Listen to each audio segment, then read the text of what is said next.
家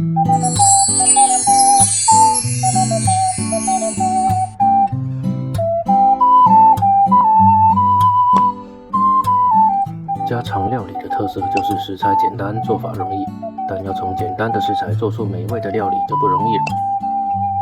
别担心，我的家常菜单元会分享简单、美味又美观的家常美食哦，可别错过啦！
很多人做椒麻鸡时碰到的问题，就是在切的时候往往会把漂亮的表皮切碎了，甚至脱皮。待会分享个小诀窍，让你能轻松做出表皮完整漂亮的椒麻鸡哦。继续看下去吧。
下部影片要分享一道宠物版的蛋挞，用每个毛孩主人都会有的食材就能做出来哦。